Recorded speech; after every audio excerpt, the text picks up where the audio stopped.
Bonjour à tous, c'est Hugues Péguier pour Répare Smartphone et aujourd'hui je vous retrouve pour une vidéo un petit peu improvisée sur comment ici en Chine, puisque je vais rester en Chine encore pendant quelques mois, c'est relativement facile de trouver, quand on a les bons outils, à peu près tout ce qu'on veut en matière d'électronique pour pouvoir faire des réparations.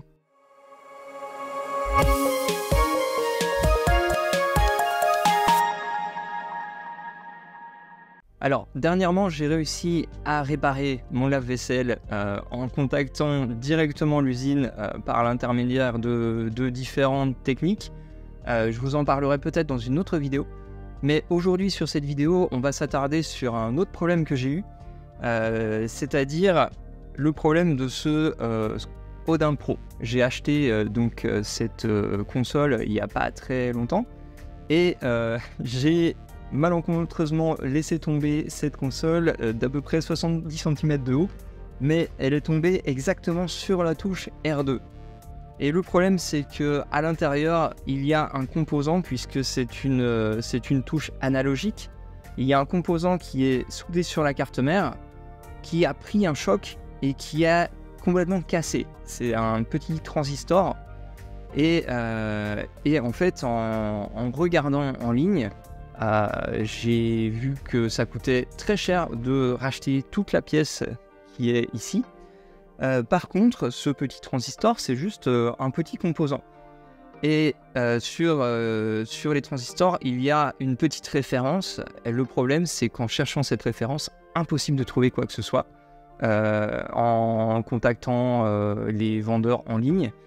Et ce que j'ai réussi à trouver comme solution, c'est de contacter d'abord un service qui va, à partir de la référence du composant, trouver le numéro de modèle exact du composant et ensuite réussir à partir de ce numéro de modèle exact, trouver le composant exact qu'il me fallait. J'ai donc commandé ce composant il y a quelques jours et je l'ai reçu. Donc c'est marqué numéro de modèle, une pièce. Et c'est un tout petit transistor. À partir de là, il ne me reste plus qu'à ouvrir la console. Qu'est-ce que tu fais, le chat? Alors, c'est pas trop dur, il y a juste quelques vis. Ensuite, on va déclipper la coque. Et une fois qu'on a déclippé cette coque, voilà, on va prendre notre fer à souder. On va dessouder l'ancien composant complètement. Et on n'a plus qu'à souder notre nouveau composant.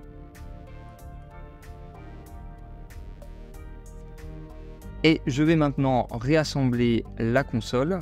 Donc voilà, il ne nous reste plus qu'à tester notre Odin et puis voir si le composant est bien réparé, et normalement ça devrait être le cas. Merci beaucoup pour votre attention, je vous retrouve pour une prochaine vidéo, j'espère bientôt.